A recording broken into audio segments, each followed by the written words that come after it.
Guys, my name is Mac again, and I live in Lexington, Mississippi. I want to thank you guys for joining me literally on the road with the SPRA right here in my horse trailer this week. You know, the Southeastern Professional Rodeo Association, they have done more for these cowboys and cowgirls during these challenging times than any other association that I've been fortunate enough to be affiliated with. And last weekend was no exception. They brought us two opportunities. That was two amazing opportunities for all of you rodeo fans to catch wild and western, fast and furious SPRA rodeo action, and two opportunities for all of the cowboys and cowgirls to go compete against some very, very tough competition and, try to stack that new won money up on top of what you've already earned this year to claim your place in the Elite 15. That's the top 15 cowboys and cowgirls that will make their way to the 2020 Southeastern Professional Rodeo Association Finals Rodeo. Our first stop last week was in Blue Ridge, Georgia with the Hedrick Rodeo Company. As a matter of fact, this morning I have a very special guest with me. He comes to us from Madisonville, Tennessee, by way of California. He is professional rodeo announcer, my buddy, Mr. Jamie Osbrink. He relocated his family over here just a few years ago to God's country, and we are proud to have him here in the rodeo industry in the Southeast. Jamie, how are you doing this morning? Good morning, partner. I'm honored to be on with you, and it was a great weekend of rodeo. I'm telling you, the 24th annual 2020 Blue Ridge Kiwannas Rodeo did not disappoint. It was a little bit wet, it was a little bit wild, and a little bit western, but we had a great time up in God's country up there. If you haven't been up there, you need to take a trip up to Blue Ridge. But it was a great rodeo. We had a funny man of all funny men. Mr. Braden Tate was there this weekend. We had the beautiful Rodeo USA, Miss Brooke Wallace. If you get a chance to meet her, she does very well for our Western way of life, representing us, but she is a class act and just beautiful as she is on the inside as she is on the out, partner. It was a great weekend of rodeo. Man, I'm looking here at the kind of the scores and the times. I'm talking about fast times. I'm talking about high scores all weekend long. But I want to hear it from you. You saw it happen firsthand. Why don't you tell us how it shook out? We bucked them, and they were bucking honest, and they were bucking hard. Hedrick Rodeo Company brought just an incredible pen of broncs. It was their first time out, and I'm telling you, Hal Roberts and Bo Waller had their hands full judging it. In the bareback, we started it off and leading it all weekend long. Tyler Walt's champion came out Thursday, and it was a battle of two Tylers on Thursday night, Tyler Waltz and Tyler Pesor. And Waltz had an 80 right off the bat, and Tyler Pesor came out with a 77. It held up all weekend long until Saturday came, and that's when Tanner Phipps came up with another 80 right on top of him, tying him for the bareback. And Mathis Corley had a 76 as well. But it was a great pen of broncs, and for that rough event, they did a great job in the mud. Man, it sounds like it. Now, on to the Saddle of Bronc, the classic event of rodeo. I'm sitting here looking at four top scores here. And out of those four top scores, you have two former world champions. The man that topped it off, Cody Reinhardt, he is the 2019 famous Cody Knight Rodeo champion. And then Joe Farron, sat right along there in the middle as well, and he's a Bronc stomper from way back. What do you know about those guys? And Cody Reinhardt's been on fire lately. He is bringing, coming out of COVID, he's been bringing it. He's been having a great 2020 season, and it was good to see him. He's another one I applied a lot of pressure to, but it was great. The battle of the Broncs and the riders, Cody Reinhardt came out Thursday night and set the bar high with an 80.5 score ride. Eddie came right behind him on Saturday. Everybody else came in Saturday. Eddie came in with the 77, and then the champ, Joe Farron, had a 75, and Mr. Buddy Monk rounded it out with a beautiful ride. And, it started to get a little bit wet in Western once again on Saturday, and he had a 74. It was a great action-packed buck and bronc and Hedrick Rodeo Company. I'm telling you, these broncs, Mac, were absolutely phenomenal. I believe it. We finished up with those broncs. Looks like y'all transitioned down to the opposite end of the arena for that tie-down calf roping. And, the top two scores that shine out in the tie-down calf roping were only a fraction of a second from each other. I know both of those guys, have known them for a long time. You let them know what you saw. Well, it was phenomenal coming out. These calves were firing out like bullets out of the chute. And I really thought Zeb Chapman's 8.6 was going to hold up. He came out in the slack on Friday, and 8.6 was a solid time for as fast as these calves were running. And Marcus Terrio, Saturday night, just threw down a smoking 8. I mean, the champ did a great job. And late night slack on Saturday, it was beautiful. Chin Overby, 7.9. I mean, it was smooth as silk. When he came back out, his tie, his pulling his slack, his flank, everything was seamless in the mud. So I'm very proud of Chin Overby with a 7.9 in that tie-down rope, and it was a great run and 10 of calves as well. Yeah, those two top guys come to us from the Magnolia State. Marcus Terrio, he's a former high school national champion. He's a former college national champion. Just a couple of years ago, I made my way to AT&T Stadium for the last round of RFD TV's The American. I look out there across that main stage. Guess who's walking across? Marcus Terrio. So when you have talent like that, along with Shane Overby from Jackson, Mississippi, that cat right there, he's not only good, that well-oiled equine four-legged athlete he calls, I believe the horse's name is Poison or something like that. That horse has been around a long time, been to a lot of rodeo finals. Congratulations to Marcus and Shane. On to the big bands event. Slamming steers in the mud probably got pretty exciting. How'd that go for you up there? It was, and they were big. When they stepped back to Nod and Ride, they had to come out hot. And when they were coming back out, the Hazer had his hands full, keeping them running right down the pin because these things were going 80 coming out of the chute. And Troy Hoare did a great job of 4.5. He got it in the slack. We had 3 days of rodeo.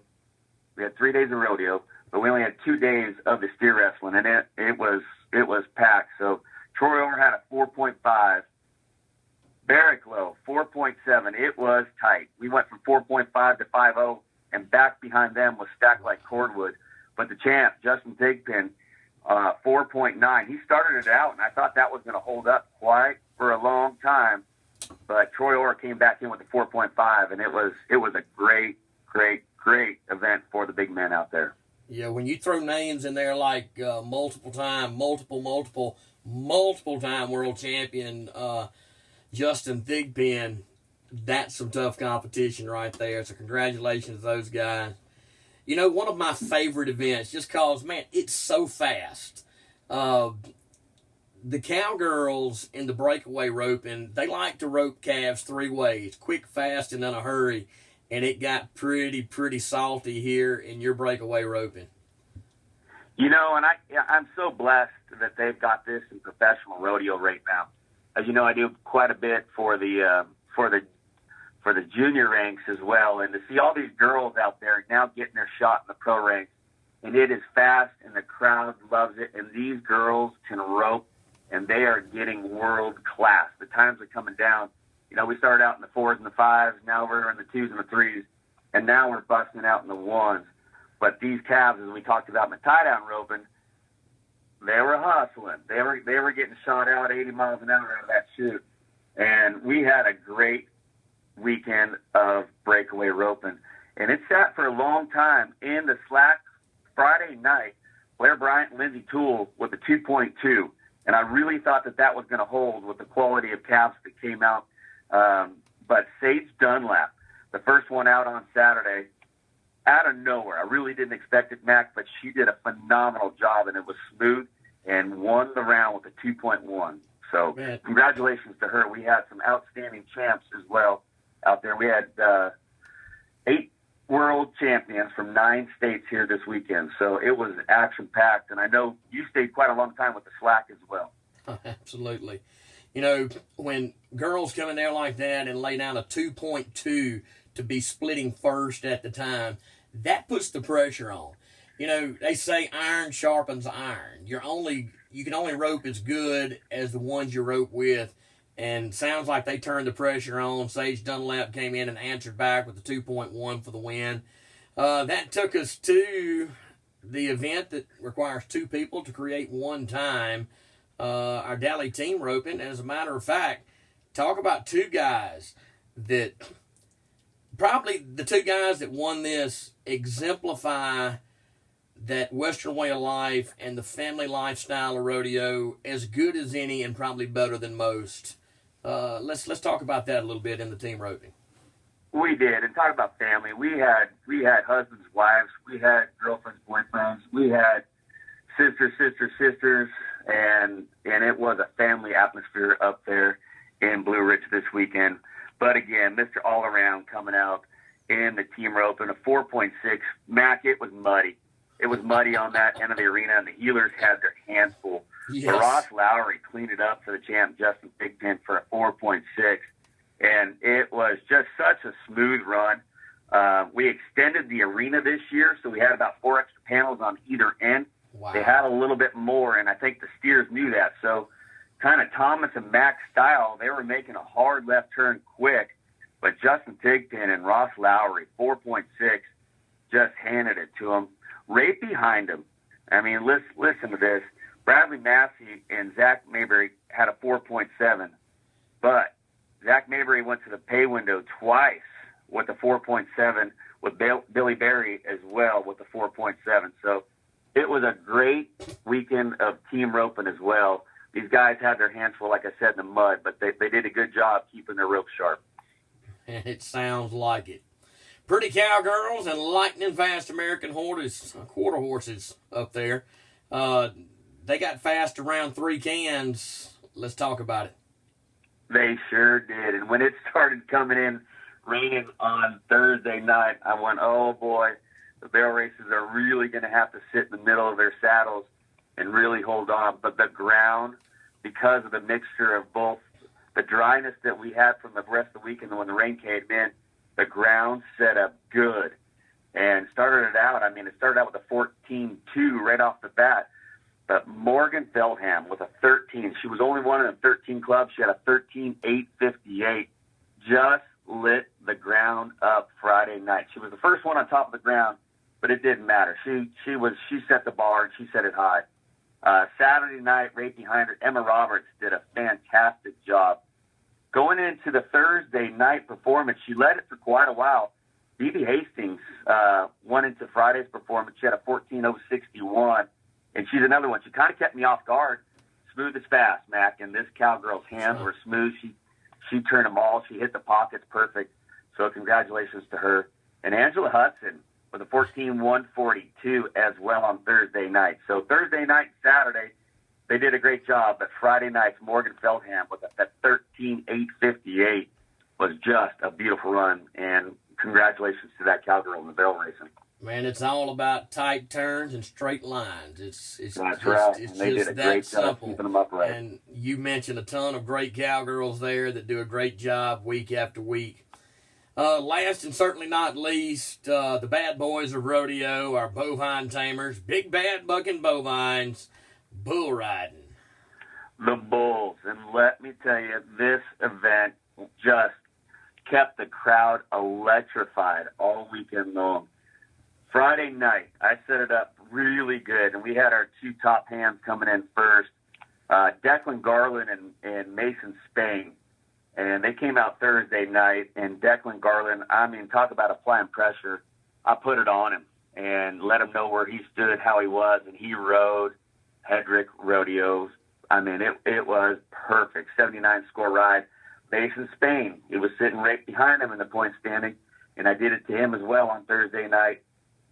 Boom, he came in with a 74.